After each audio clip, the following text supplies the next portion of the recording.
वांद्रे पूर्व येथे उभारण्यात येणाऱ्या मुंबई उच्च न्यायालयाच्या संकुलाचं भूमिपूजन मुख्य न्यायाधीश भूषण गवई, मुख्यमंत्री देवेंद्र फडणवीस, उपमुख्यमंत्री एकनाथ शिंदे, उपमुख्यमंत्री अजित पवारांच्या उपस्थितीत हा संपूर्ण सोहळा पार पडला।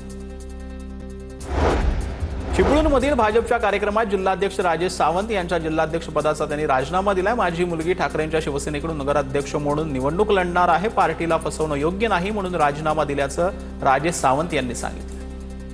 एका बाजूला माझ्या मुलीचं नातं आणि दुसऱ्या माझ्या जी पार्टीवर मी प्रेम करतो ते माझ्या पार्टीवर असलेलं माझं प्रेम मी कोणालाच फसवू शकत नव्हतो। माझ्या मुलीला पण फसवणं मला योग्य नाही वाटत, माझ्या पार्टीला फसवणं मला योग्य नाही वाटत आणि म्हणून एक निर्णय घेतला की माझ्या पार्टी बरोबर राहत असताना मी माझ्या पार्टीचं 100% राहिलो पाहिजे।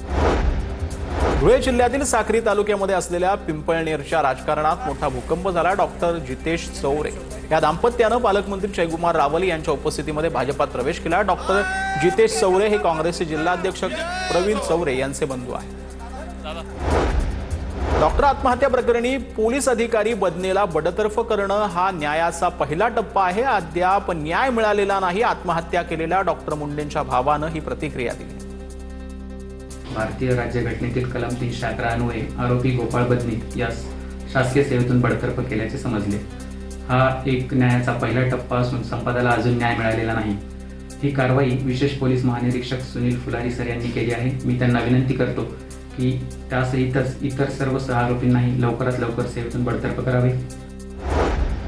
मीरा भाईंदरमधील उतन परिसरामध्ये डम्पिंग मुक्त करण्यासाठी महत्त्वाचं पाऊल उचललेलं आहे। पुढच्या 6 महिन्यात उतन पूर्णपणे डम्पिंग फ्री झोन होणार आहे।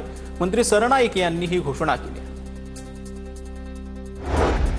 भाजपा जिल्हाध्यक्ष नंदू परब यांनी रणशिंग फुंकलेला आहे। अंबरनाथ नगरपालिकेवरती 1,00,000% कमळच फुलणार।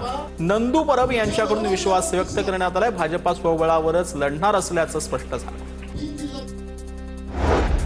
ठाणे जिल्हाधिकारी कार्यालयाच्या समोर आदिवासी बचाव कातकरी बचाव आंदोलन करण्यात आलंय। श्रमजीवी संघटनेचे संस्थापक विवेक पंडित यांच्या नेतृत्वाखाली हे आंदोलन करण्यात आलंय। आंदोलनामध्ये भाजपचे आमदार संजय केळकर, भाजपा आमदार निरंजन डावखरे हेही सहभागी झाले होते। मीरा भाईंदरमध्ये विद्यार्थ्यांसाठी ऐतिहासिक पाऊल टाकण्याला मंत्री प्रताप सरनाईकांच्या संकल्पनेतून उभारण्यात आलेलं स्वर्गीय हिंदू हृदय सम्राट बाळासाहेब ठाकरे कला दालन स्टडी सेंटर सुरू करण्यात आले। स्टडी केंद्राचं सुप्रसिद्ध चित्रकार पद्मश्री वासुदेव कामत यांच्या हस्ते लोकार्पण करण्यात आले।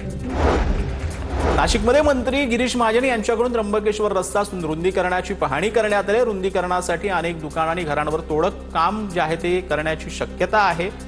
रुंदीकरणाच्या विरोधामध्ये सुरू असलेलं स्थानिक आंदोलन गिरीश महाजनांच्या आश्वासनानंतर मागे घेण्यात आलं। भीमाशंकर येथे त्रिपुरारी पौर्णिमेनिमित्तानं रांगोळ्याच्या पायघड्या पडलेल्या आहे। शिवलिंगावरती दागदागिने परिधान करून अलंकारिक रुबाबदार पेहराव साकारलेला आहे। दर्शनासाठी भाविकांची मोठी गर्दी पाहायला मिळते।